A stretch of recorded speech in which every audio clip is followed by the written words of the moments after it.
Une tempête força un ancien Navy SEAL et son berger allemand dans un magasin de proximité de Port Tranquille. Quelques instants plus tard, un son vint de derrière une porte verrouillée. Pas un aboiement, mais de la douleur. Ce qui arriva ensuite le ramènerait dans une bataille qu'il n'avait jamais voulu, découvrirait une cruauté cachée et rappellerait à chacun que la loyauté compte toujours et Dieu voit toujours. Avant que nous commencions, dites-nous d'où vous regardez. Si cette histoire vous touche, veuillez vous abonner. Une pluie froide balaya de côté le long du port, estompant les lumières de sodium en halos tremblants et pressant la nuit comme une main lourde. C'était le genre de temps qui faisait le monde se sentir plus petit, plus serré, plus difficile à respirer dedans. Michael Turner se déplaçait à travers cela avec l'allure régulière d'un homme qui avait appris il y a longtemps comment continuer quand le confort n'était plus une option. 35 ans, aux larges épaules et mince plutôt que volumineux, il portait la densité tranquille de quelqu'un formé par la discipline et la perte. Ses cheveux foncés étaient coupés courts dans un style militaire qu'il n'avait jamais pris la peine de changer. Sa barbe taillée mais mouchetée de gris qui n'avait rien à voir avec l'âge. Les lignes au coin de ses yeux venaient non du rire, mais de longues nuits passées à regarder des horizons qui ne dormaient jamais. Depuis qu'il avait quitté les Navy SEALs 2 ans plus tôt, Michael travaillait des petits boulots le long des quais, réparant des trous, tirant des filets, rapiéçant ce que d'autres personnes étaient trop fatiguées ou trop occupées pour réparer. L'argent rentrait lentement, mais la fierté le maintenait debout. À son côté marchait Rex. Rex était un berger allemand adulte, au corps lourd et puissant, avec un pelage noir et feu légèrement ternis par de vieilles cicatrices et l'air marin. Ses oreilles se tenaient alertes par habitude, bien que sa droite portait une petite entaille d'une mission passée à propos de laquelle personne au port n'avait jamais demandé. Il se déplaçait avec une raideur prudente dans sa patte arrière gauche, l'écho persistant d'une blessure qui avait mis fin à son service. Ses yeux, sombres et vigilants, portaient une profondeur qui allait au-delà de l'obéissance, quelque chose de plus proche de la compréhension. Rex ne tirait pas sur la laisse ou ne traînait pas. Il restait près du genou de Michael, non parce qu'il avait été entraîné à le faire, mais parce qu'il le choisissait. La tempête s'aggrava alors qu'ils atteignaient le bord de la ville, forçant Michael à se réfugier dans un petit magasin de proximité vieillissant qui brillait faiblement contre la pluie.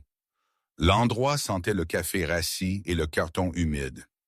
Des lumières fluorescentes bourdonnaient au-dessus, baignant tout d'un jaune fatigué.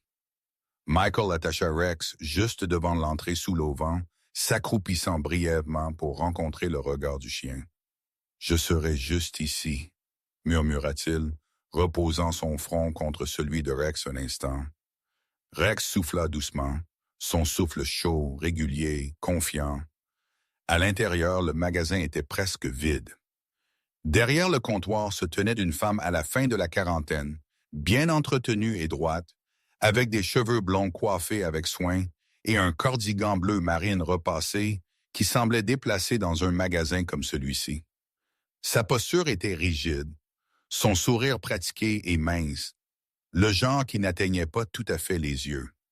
Linda Harper, l'étiquette de nom lisait. Son regard se porta une fois vers la porte, vers Rex avant de revenir à Michael.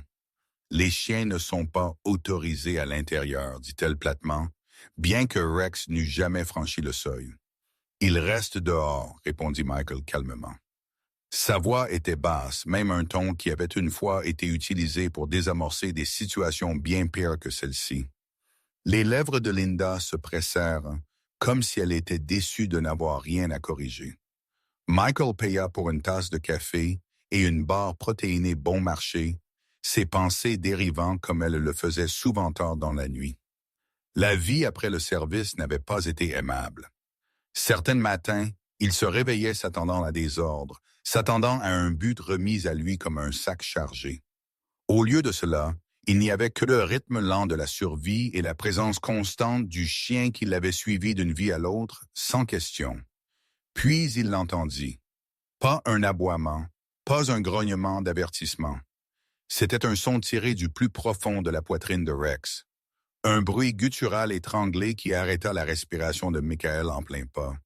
La douleur vivait dans ce son. Confusion. Peur forcée trop durement. Michael se tourna brusquement vers la porte. Rex n'était plus sous l'auvent. La laisse gisait lâche sur le béton mouillé, son extrémité traînant vers le côté du bâtiment. Le pouls de Michael monta en flèche. Il bougea vite maintenant, café oublié, bottes frappant le carrelage alors qu'il poussait la porte et tournait le coin vers l'arrière du magasin. Une lourde porte en acier se tenait au bout du couloir étroit marqué « Employé seulement ». Elle était fermée. De derrière elle vint un autre son, grattement de métal, un bruit sourd soudain et la respiration de Rex rapide et irrégulière. Michael ne frappa pas. Il atteignit la porte en 3 enjambées et essaya la poignée. Verrouillée. Sa mâchoire se serra, ses instincts rugissants éveillés d'un endroit qui ne dormait jamais vraiment. Il posa son épaule et y claqua 1 fois, 2 fois. La porte vacilla, mais tint bon. Derrière lui, des pas approchaient. Linda Harper apparut au bout du couloir, ses talons claquant avec un calme délibéré. Son expression n'était pas surprise. Elle était agacée. « Vous ne pouvez pas être ici, » dit-elle froidement. « Votre chien est devenu agressif. J'ai dû le sécuriser. » Michael se retourna lentement, ses yeux durs maintenant, le calme disparut de son visage. « Ouvrez la porte. » Le sourire de Linda s'aiguisa. Pour la sécurité de tous, cet animal doit être contrôlé. Un autre bruit sourd étouffé résonna de derrière l'acier. Rex gémit. Doux, brisé, indubitable. Quelque chose de vieux et de dangereux s'installa dans la poitrine de Michael.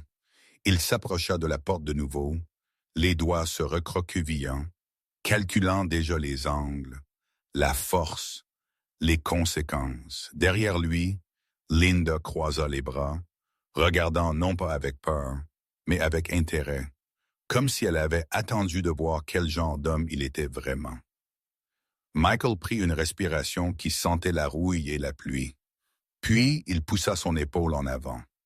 La porte en acier céda avec un cri de charnière et de métal tordu, claquant vers l'intérieur assez fort pour faire vibrer les étagères à l'intérieur du débarras. Michael enregistra à peine la douleur traversant son épaule. Ses yeux allèrent droit vers Rex. Le chien gisait sur le sol en béton, au milieu de caisses empilées et de serpillières. Son corps puissant tordu maladroitement, la respiration venant par courtes bouffées paniquées. Un épais collier de serrage en plastique était serré autour de son cou, mordant dans la fourrure et la peau. Une de ses pattes griffait faiblement le sol, les griffes grattant inutilement. Ses yeux se fixèrent sur ceux de Michael instantanément, grands et sombres, non suppliants, jamais suppliants, mais choqués, comme s'il ne pouvait pas comprendre comment cela était arrivé. « Hé !» dit Michael, tombant à genoux à côté de lui. Sa voix était calme, mais ses mains tremblaient alors qu'il arrachait le collier de serrage avec ses doigts, puis son couteau de poche quand ses ongles glissèrent. « Je t'ai, tu vas bien, je suis là. » Le collier de serrage céda. Rex aspira l'air avec un son rauque et s'effondra contre la poitrine de Michael, tout son poids tremblant alors que l'oxygène revenait. Michael enlaça les larges épaules du chien, sentant le tremblement violent sous l'épaisse fourrure, le cœur battant la chamade qui correspondait au sien. Il reposa son front contre la tête de Rex, respirant avec lui jusqu'à ce que la panique s'apaise juste assez pour devenir supportable. Derrière eux, Linda Harper s'éclaircit la gorge. Michael se retourna lentement. Linda se tenait dans l'embrasure de la porte, les bras croisés, sa posture impeccable malgré le chaos. Ses cheveux blonds étaient toujours parfaitement arrangés, son rouge à lèvres intact. Il n'y avait pas d'excuse dans son expression, pas de peur, seulement de l'irritation, comme une cliente qui avait refusé de suivre la politique du magasin. « Vous n'aviez aucun droit de casser cette porte, » dit-elle froidement. « Cet animal m'a sauté dessus. J'ai fait ce que je devais faire. » Michael se leva d'un mouvement fluide, Rex se serrant contre sa jambe, s'appuyant contre lui pour l'équilibre. De près, Linda était plus petite que Michael de presque une tête, mais elle ne recula pas. Ses yeux étaient bleu pâle, vifs et évaluateurs, et son sourire était petit et contrôlé. « Il était attaché dehors, » dit Michael. Sa voix était basse, chaque mot mesuré. « Vous l'avez traîné ici, vous l'avez étranglé. » Linda soupira comme si elle était fatiguée d'expliquer quelque chose d'évident à un enfant. Les chiens comme ça ont besoin qu'on leur rappelle qui commande, surtout ceux qui ont un passé. Son regard se posa brièvement sur la patte cicatrisée de Rex, l'entaille dans son oreille. Vous ne savez jamais quand ils vont se retourner. Quelque chose de froid s'installa dans la poitrine de Michael. Il avait déjà entendu ce langage. Des mots différents, la même logique. Dans une autre vie, des hommes avaient parlé de village et de suspects de la même manière. Force nécessaire, contrôle préventif. Il ne dit rien. Il raccrocha la laisse de Rex avec des mains prudentes et passa devant Linda sans la toucher. Elle ne l'arrêta pas. Dehors, la pluie s'était adoucie en brume. Michael guida Rex vers le camion et le souleva doucement sur le siège passager. Rex gémit une fois, alors que sa patte blessée frottait le cadre de la porte, puis s'installa, sa tête reposant contre le bras de Michael, comme s'il s'y ancrait. Michael rentra chez lui en silence. La cabane se trouvait au bord de la route du pont, usée par les intempéries et petite, sa peinture écaillée à vif par le sel et le vent. À l'intérieur, Michael sécha Rex avec de vieilles serviettes et l'examina attentivement sous la faible lumière de la cuisine. La peau sous le collier de serrage était enflammée et rouge, déjà enflée. Rex se tenait patiemment, la queue basse, mais remuant faiblement quand les mains de Michael passaient sur lui, acceptant l'inspection sans protester. « Tu n'as rien fait de mal, » murmura Michael, plus à lui-même qu'au chien. Les oreilles de Rex tressaillirent au son, mais il ne leva pas la tête. Cette nuit-là, Rex ne dormit pas au pied du lit comme il le faisait habituellement. Il pressa tout son corps contre le flanc de Michael, lourd et insistant, et se réveilla en sursaut au moindre bruit. Quand le réfrigérateur bourdonna, Rex tressaillit. Quand le vent fit vibrer la fenêtre, il grogna doucement dans sa gorge, puis redevint silencieux. Michael resta éveillé longtemps après minuit, fixant le plafond, rejouant le visage de Linda dans son esprit. Pas les mots, le calme, la facilité avec laquelle elle avait serré ce collier de serrage, et d'appeler cela sécurité. Au cours des jours suivants, le changement chez Rex devint impossible à ignorer. Il refusa de marcher près du magasin de proximité, tirant assez fort pour tendre la laisse si Michael essayait. Il évita le coin de la cuisine où Michael gardait des produits de nettoyage, baissant la tête et se détournant comme si l'odeur seule le dérangeait. Une fois, quand une voix de femme s'éleva brusquement à la radio, Rex s'échappa de la pièce et se coinça derrière le canapé, tremblant. Michael reconnut les signes avec une clarté accablante, hypervigilance, évitement-réponse de peur, liée à des stimuli spécifiques. Il avait vu les mêmes schémas chez des hommes revenus de guerre, portant des blessures invisibles qui hurlaient quand on les touchait de la mauvaise manière. Un après-midi, alors que Michael travaillait sur son camion sur le terrain de gravier derrière la cabane, un homme plus âgé du magasin d'appât voisin s'approcha. Son nom était Tom Wilkes, une figure mince et courbée avec une barbe grise et une peau endurcie par des décennies de soleil et de vent. Tom avait vécu près du port toute sa vie et parlait peu, mais il observait tout. « C'est ton berger ?» demanda Tom, hochant la tête vers Rex, qui gisait à l'ombre en regardant la route. « Oui. » Tom se gratta la barbe. « Bon chien. » Michael attendit. Les gens comme Tom ne disaient pas plus que ce qu'ils voulaient dire. Après un moment, Tom ajouta doucement. « Cette femme au magasin, elle a eu des problèmes avant. » Michael se redressa. « Quel genre de problème? » Tom regarda vers la route, puis de nouveau vers Michael. « Des chiens, des gens passent avec des animaux. Ils les attachent dehors. Parfois, ils partent en aboyant, parfois non. » Il déplaça son poids. « J'ai entendu des bruits à l'arrière une fois. Je n'y ai pas beaucoup pensé. J'ai supposé qu'elle gérait un désordre. Michael sentit son estomac se serrer. Combien de fois? Les yeux de Tom se baissèrent. Assez. Ce soir-là, Michael s'assit à la petite table de cuisine avec un bloc-notes et commença à écrire tout ce dont il se souvenait. L'heure, la porte, le collier de serrage, les mots exacts de Linda. Il détestait l'acte, détestait à quel point cela lui semblait familier, mais la discipline lui avait appris que la mémoire seule n'était pas une preuve. 2 nuits plus tard, Michael repassa devant le magasin de proximité. Cette fois, il ne s'arrêta pas. Il se gara de l'autre côté de la rue et observa. À travers les fenêtres avant, il vit Linda se déplacer avec un calme efficace, son expression agréable alors qu'elle encaissait un client. Quand la cloche tinta et que la porte se referma derrière eux, elle jeta un coup d'œil vers l'arrière du magasin. Le regard sur son visage changea juste légèrement, mais c'était suffisant. La mâchoire de Michael se serra. À la maison, il s'agenouilla devant Rex et tint sa tête doucement entre ses mains. Les yeux de Rex cherchaient les siens, confiants même maintenant. « Je ne laisserai pas cela se reproduire », dit Michael. La promesse semblait lourde, mais nécessaire. Rex se pencha en avant et pressa son front contre la poitrine de Michael, le stabilisant. Dehors, les lumières du port s'allumèrent une par une, reflétées dans l'eau sombre comme des étoiles fracturées. Quelque part de l'autre côté de la ville, une porte en acier se ferma, silencieuse et définitive, et Michael sut avec une certitude qui s'ancra profondément dans ses os que ce qui s'était passé dans ce débarras n'était pas un accident et ce n'était pas fini. Michael apprit à se déplacer de nouveau silencieusement, comme il l'avait fait autrefois quand le silence signifiait la survie. Après la nuit où Rex faillit mourir derrière cette porte d'acier, Michael cessa de faire confiance à la coïncidence. Les schémas remplacèrent les suppositions. Il observait qui s'attardait trop longtemps, qui posait des questions qui semblaient inoffensives, qui souriait quand rien n'était drôle.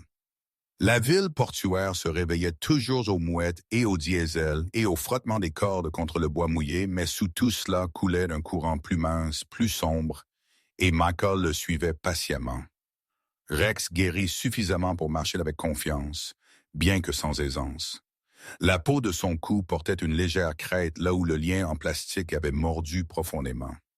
Caché sous une épaisse fourrure, mais mémorisé par le corps. Il sursautait moins maintenant. Sans moins maintenant, mais certains sons faisaient toujours aplatir ses oreilles, ses muscles se contractant avant qu'il ne puisse s'arrêter. Michael ne le pressait jamais. Il parlait doucement, le touchait avec soin, reconstruisait la confiance comme on reconstruit un quai après une tempête, poutre par poutre, sachant que les raccourcis n'invitent qu'à l'effondrement. Le premier fil se démêla dans un bar tranquille près de la marina. Le genre d'endroit où les hommes buvaient après minuit parce qu'ils n'avaient nulle part ailleurs où aller. Michael était assis, sirotant une bière bon marché, quand un ancien gardien de quai, un homme au cou épais, au crâne rasé et aux mains balafrées par des brûlures de cordes, se pencha et parla sans le regarder. Le nom de l'homme était Carl Mendez, quarantaine, les épaules affaissées par une vie à regarder des choses qu'il prétendait ne pas voir. « Tu n'as pas entendu ça de moi, » murmura Carl. « Cette femme au magasin, ce n'est pas juste une gérante, elle crie. » Michael ne demanda pas ce que cela signifiait. Il attendit. « Des chiens, » continua Carl. « Des grands, des entraînés. S'ils passent, ils disparaissent. S'ils ne passent pas, » il haussa les épaules. « Ils sont réparés. » Michael sentit quelque chose de froid se mettre en place. Le dépistage signifiait la sélection. La réparation signifiait la rupture. Un autre nom apparut 2 jours plus tard d'une femme qui tenait un petit chenil de pension en dehors de la ville. Une rousse filiforme avec un froncement de sourcils permanent et des yeux vifs comme des crochets. Elle dit que Linda Harper payait en espèces, ne posait aucune question et ne demandait aucun papier chaque fois qu'un chien à problème avait besoin d'une garde temporaire. Les chiens ne revenaient jamais. À la fin de la semaine, Michael ne se demandait plus si Rex était la seule victime. Il se demandait combien n'avaient jamais survécu. Il attendit que Rex soit suffisamment stable, puis récupéra la petite caméra qu'il avait gardée cachée depuis son dernier déploiement. C'était un vieux matériel militaire, fiable d'une manière que les choses plus récentes ne l'étaient pas. Il l'attacha soigneusement sous le collier de Rex, enfilant la sangle de sorte que l'objectif soit tourné vers l'extérieur, mais restait dissimulé par la fourrure. Rex le regarda calmement, les yeux ambrés confiants, la queue frappant une fois le sol comme pour dire qu'il était prêt. « Nous y allons », dit Michael doucement, s'agenouillant au niveau de Rex. « Nous ne réagissons pas, quoi qu'il arrive. » Rex lécha sa main lentement et délibérément. Ils retournèrent au magasin de proximité juste après le crépuscule, quand le ciel se couvrit de violet et que les lampadaires clignotèrent. Linda Harper se tenait derrière le comptoir, immaculée comme toujours. Ses cheveux, une vague blonde contrôlée, ne bougeaient pas. Son cardigan reposait lisse sur ses épaules, les boutons alignés comme un uniforme. Elle sourit quand elle les vit, mais ses yeux s'aiguisèrent.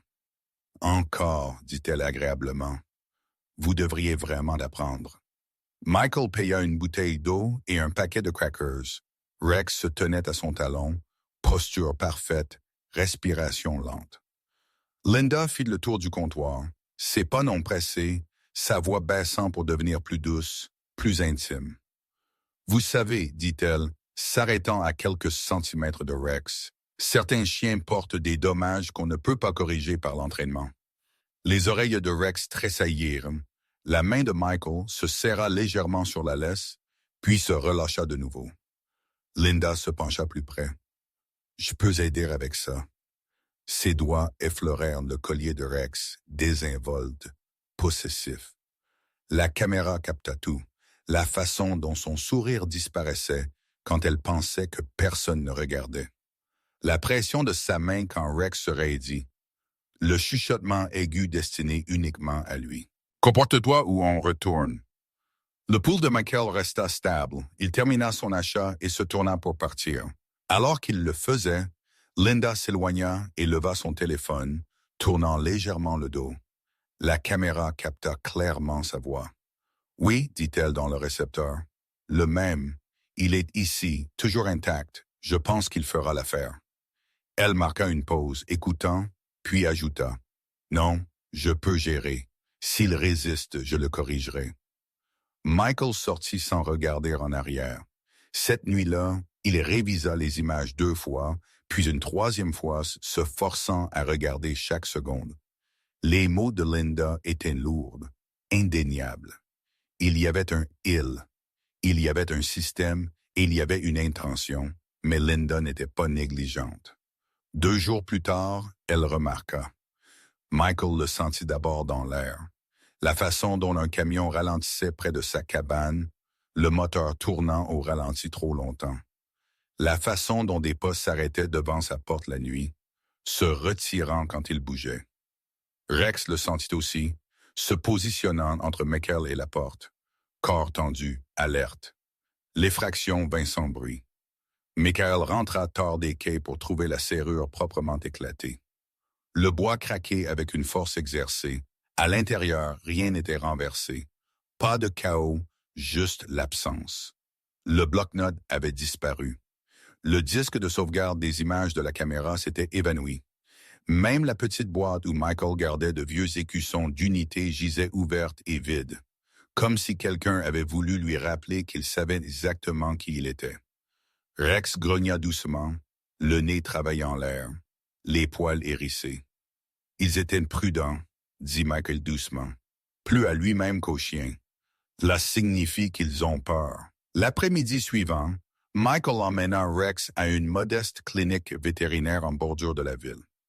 Le bâtiment était simple, la peinture délavée par le soleil, mais propre. À l'intérieur, le Dr. Sarah Collins les accueillit avec un calme efficace. Elle avait la quarantaine, mince, avec des cheveux bruns foncés tressés soigneusement dans son dos, et la peau suffisamment tannée pour suggérer de longues journées passées sous des lumières dures et des réalités plus dures. Ses yeux étaient doux mais observateurs, du genre à remarquer les tremblements avant les ecchymoses. Elle examina Rex lentement, ses mains légères mais sûres. « Ce n'est pas un incident isolé, » dit-elle doucement, ses doigts traçant la crête cicatrisée sous sa fourrure. « C'est un contrôle répété. Douleur associée à l'obéissance. » Michael hocha la tête. « Pouvez-vous le documenter? » Sarah rencontra son regard, la compréhension passante entre eux. « Je le suis déjà. » À l'extérieur de la clinique, Michael sentit le filet se resserrer. Linda savait qu'elle avait été vue. Quiconque se tenait derrière elle savait que des preuves existaient, et maintenant il l'observait. Ce soir-là, alors que le soleil se couchait rouge derrière les grues du port, Michael s'assit par terre avec Rex, le dos contre le canapé, le poids de Rex solide contre sa cuisse. Il gratta derrière les oreilles de Rex, les ancrant tous les deux. « Nous allons finir ça proprement, » murmura-t-il. Pas de précipitation, pas d'erreur. Rex se pencha contre lui, une présence tranquille et inébranlable. De l'autre côté de la ville, les lumières du magasin de proximité s'éteignirent une par une. Dans l'arrière-salle obscurcie, un téléphone vibra. Linda Harper répondit sans sourire, sa voix basse, contrôlée. « Il sait, dit-elle, nous devons bouger plus vite. » La ligne se coupa. Michael ne dormit pas la nuit après l'effraction. Il resta assis dans l'obscurité, les lumières éteintes, le vent du port glissant à travers les fissures de la vieille cabane comme un murmure inquiet. Rex gisait à ses pieds, éveillé aussi, son corps incliné vers la porte, les oreilles levées au moindre son lointain. Ils attendaient ensemble, non pas le danger, mais la clarté. Au matin, Michael avait pris sa décision. Il conduisit jusqu'au quai juste après le lever du soleil, quand les pêcheurs entraient, et que le port était assez bruyant pour cacher les conversations. Il ne posa pas de questions directement. Il écouta. Un homme déchargeant des caisses mentionna une entreprise de sécurité privée qui engageait des chiens spéciaux. Un autre plaisanta amèrement sur la façon dont certaines personnes payaient plus pour l'obéissance que pour la loyauté. Pièce par pièce, l'image s'aiguisa jusqu'à ce que Michael puisse voir la forme de la chose se tenant devant lui. Il ne fallut pas longtemps pour que la réponse arrive. Cet après-midi-là, alors que Michael sécurisait une ligne lâche sur un vieux chalutier, deux hommes l'approchèrent au bord du quai. Ils se déplaçaient avec une confiance qui n'appartenait pas aux habitants. Trop propre, trop délibéré. L'un était grand et au visage étroit, avec des pommettes saillantes et une barbe courte qui encadrait une bouche exercée à la persuasion. Et l'autre était plus largeur, lourd d'épaule, ses cheveux coupés courts, ses yeux ternes avec la patience de quelqu'un habitué à se tenir derrière les menaces plutôt qu'à les proférer. L'homme le plus grand sourit le premier. « Michael Turner, dit-il la voix douce, vous réparez des bateaux, vous répariez d'autres choses aussi. » Michael ne se redressa pas. Il continua à travailler, les mains fermes.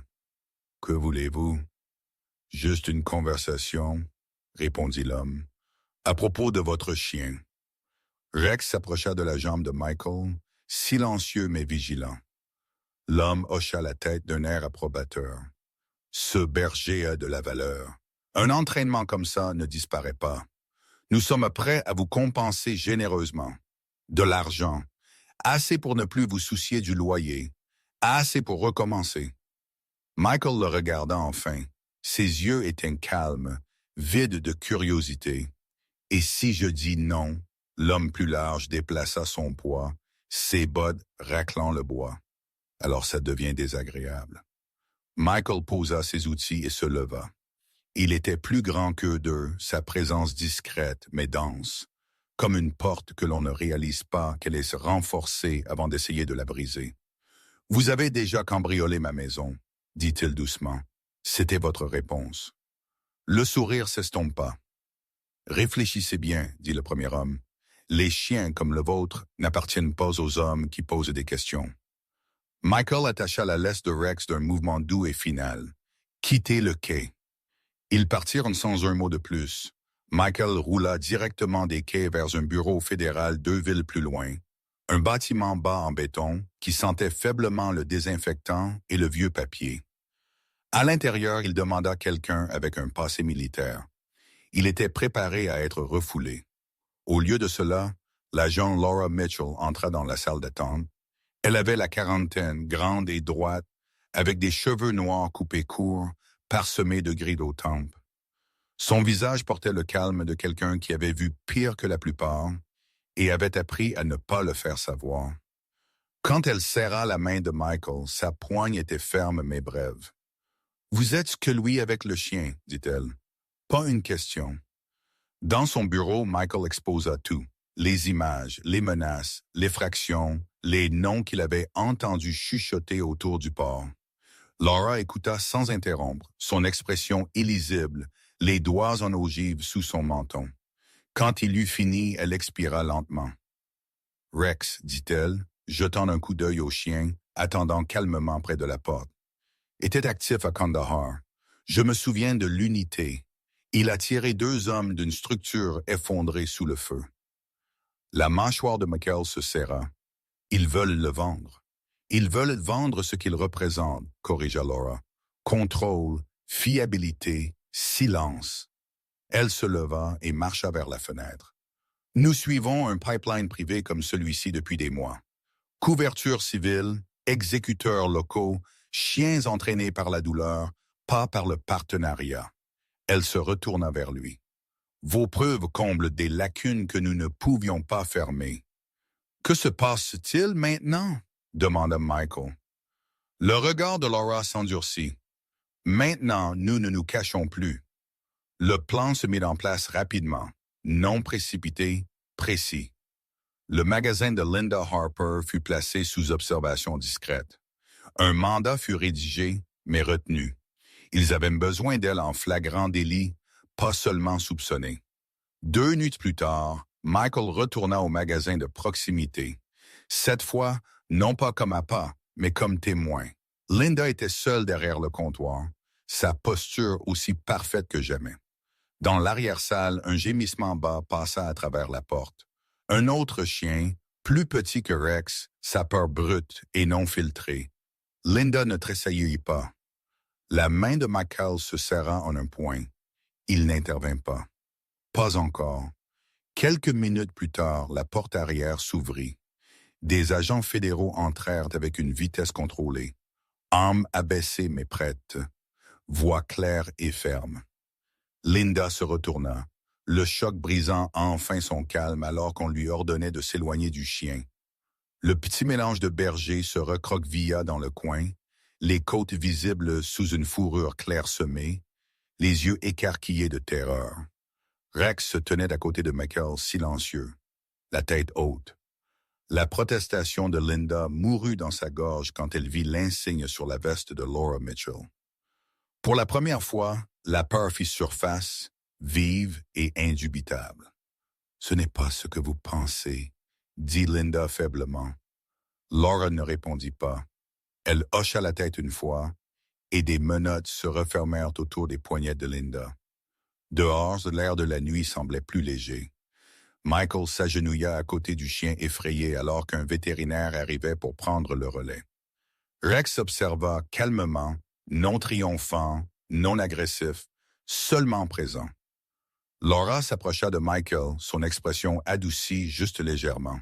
« Ce n'est pas le sommet, dit-elle, mais elle mène à lui. » Michael hocha la tête. « Bien. » Rex pressa son épaule contre la jambe de Michael, le fixant dans le moment. Pour la première fois depuis que la porte d'acier s'était refermée, Michael se permit de respirer. Le matin arriva tranquillement, comme si la ville elle-même craignait de se réveiller trop vite. La pâle lumière du soleil glissa sur le port, touchant l'eau d'un or doux qui se brisait autour des bateaux et se recousait. Pour la première fois depuis des semaines, l'air semblait ouvert, plus tendu par la vigilance ou la menace. Michael Turner se tenait sur l'étroit porche de sa cabane patinée par les intempéries, une tasse de café ébréché réchauffant ses mains. Il semblait plus vieux que ses 35 ans, non pas à cause du temps, mais à cause de ce que le temps lui avait demandé de porter. Les traits durs de son visage étaient toujours là. La mâchoire carrée, la légère cicatrice près de sa tempe droite, la posture d'un homme qui n'avait jamais complètement quitté le champ de bataille. Mais quelque chose dans ses yeux avait changé. La vigilance demeurait, pourtant elle n'étranglait plus sa respiration. À ses pieds gisait Rex, le berger allemand étiré au soleil, son grand corps détendu, sa tête reposant sur les bottes de combat usées de Michael. Son pelage noir et feu captait la lumière, révélant de faibles cicatrices qui ne disparaîtraient jamais complètement. Mais sa respiration était lente et régulière. Pas de tressaillement, pas de tension, juste du repos. Quand une mouette cria au-dessus, Rex leva une oreille paresseusement, puis la laissa retomber. Cela faisait 3 semaines depuis l'arrestation. Linda Harper et les hommes liés à son opération n'étaient plus des noms chuchotés au dock. Ils étaient des numéros de dossier, des sacs de preuves scellés et des dettes d'audience programmées. Le réseau illégal qui achetait et vendait d'anciens chiens de travail, traitant la peur comme une méthode d'entraînement et la douleur comme un raccourci, avait été exposé au grand jour. Les témoignages de vétérinaires, de dresseurs et de travailleurs portuaires formèrent une chaîne qui ne pouvait être brisée. Michael avait donné sa déclaration une fois calmement, clairement et sans fioriture. Il n'éleva pas la voix. Il n'en avait pas besoin. Les dossiers de Rex avaient été rétablis par le département de la Défense, son historique de service formellement reconnu à nouveau après des années d'être enterré sous les congés médicaux et la négligence bureaucratique. Quand l'enveloppe arriva, Michael l'ouvrit lentement, les mains fermes. À l'intérieur gisait un petit emblème métallique, l'insigne d'unité originale de Rex, nettoyé et poli, ses bords lissés par l'usage il y a longtemps. Michael ne dit rien.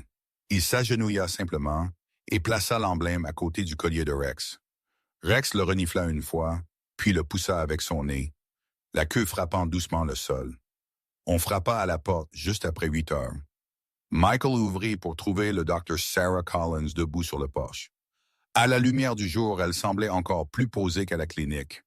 Mince, calme, les cheveux bruns foncés tressés soigneusement dans son dos, sa peau légèrement bronzée par des années d'appel en extérieur. Ses yeux s'adoucirent quand elle vit Rex. « Il a bonne allure, dit-elle souriant.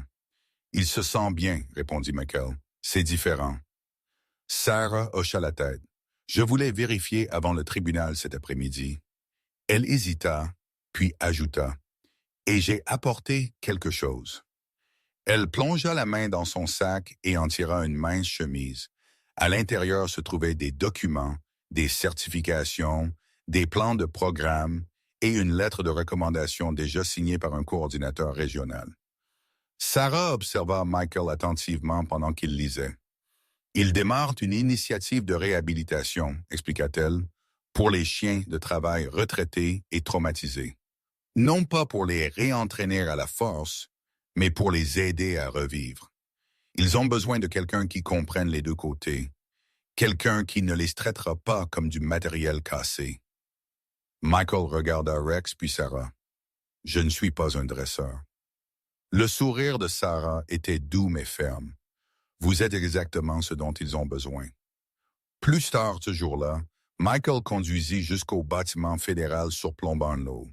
Rex roulant calmement sur le siège passager, la tête haute, les yeux alertes, mais sans peur. À l'intérieur, l'agent Laura Mitchell les rencontra dans le hall. Sans l'insigne et la veste, Laura semblait moins imposante, toujours grande, toujours droite, mais humaine maintenant, ses cheveux foncés tirés en un chignon pratique. Elle s'accroupit brièvement pour laisser Rex renifler sa main. « Il se souvient de vous, » dit-elle. Rex poussa un léger souffle, la queue remuant une fois. L'audience fut procédurale, non dramatique. Des preuves furent présentées. Des accusations furent lues. Linda Harper était assise rigidement à la table de la défense, son calme enfin disparu, ses yeux dardant vers des sorties qui n'existaient plus. Michael ne la regarda pas. Son attention resta sur Rex, qui gisait à ses pieds, stable comme une pierre. Quand ce fut fini, Laura les raccompagna au soleil. Cette affaire fera des vagues, dit-elle. D'autres se présenteront. Michael hocha la tête. Ils le sont déjà. Ce soir-là, le port se rassembla de petites manières non dites. Une caisse de poissons frais apparut à la porte de Michael sans mot. Quelqu'un répara la clôture cassée à côté de sa cabane pendant qu'il dormait. Au coucher du soleil, des enfants s'arrêtèrent à distance pour saluer Rex, qui leva la tête et remua la queue, prudent et curieux. Michael observa tout cela sans commentaire. La vie ne devint pas soudainement facile. La cabane fuyait toujours quand la pluie venait de côté. Le moteur du bateau avait toujours besoin d'être réparé. L'argent était toujours maigre. Mais quelque chose de fondamental avait changé. Michael ne se réveillait plus avec le sentiment d'avoir échoué à quelque chose de sacré. Il ne s'était pas détourné. Il s'était tenu quand cela importait. Alors que le ciel s'assombrissait, Michael s'assit sur les marches du porche, Rex à ses côtés, les lumières du port clignotant une par une. Il posa une main sur la tête de Rex, les doigts s'enfonçant dans la fourrure chaude. « C'est fini », dit-il doucement. « Le genre qui nous fait mal est fini. » Rex leva la tête et le regarda, les yeux clairs, sans fardeau. Puis il fit quelque chose qu'il n'avait pas fait depuis avant la nuit dans le débarras. Il roula sur le côté, entièrement exposé, faisant confiance sans réserve. Michael sourit, une petite chose privée. Le soleil glissa derrière l'eau, laissant le port enveloppé de calme. Et dans cette immobilité, soldats et chiens restèrent exactement là où ils devaient être, ne survivant plus, mais vivants. Parfois, les miracles n'arrivent pas avec le tonnerre ou une lumière aveuglante. Parfois, ils arrivent tranquillement par le courage, la compassion et la décision de ne pas se détourner. Cette histoire nous rappelle que Dieu travaille souvent à travers des gens ordinaires qui choisissent de protéger ce qui est faible, de parler quand le silence serait plus facile et d'aimer quand la peur dit de lâcher prise. Rex a survécu non pas parce qu'il était fort, mais parce que quelqu'un a refusé de l'abandonner. Et dans ce choix, la grâce a suivi. Dans nos vies de tous les jours, nous ne ferons peut-être jamais face aux mêmes batailles, mais nous sommes soumis aux mêmes tests. Nous lèverons-nous pour ceux qui ne peuvent pas parler? Fera-t-on confiance que même dans la douleur, Dieu travaille toujours en coulisses? Si cette histoire a touché votre cœur, partagez-la avec quelqu'un qui a besoin d'espoir aujourd'hui. Laissez un commentaire et dites-nous d'où vous regardez. Nous lisons tout le monde. Abonnez-vous à la chaîne pour que plus d'histoires de foi, de loyauté et de miracles silencieux puissent atteindre ceux qui en ont besoin. Que Dieu vous bénisse, vous protège et vous rappelle que vous n'êtes jamais seul. Amen.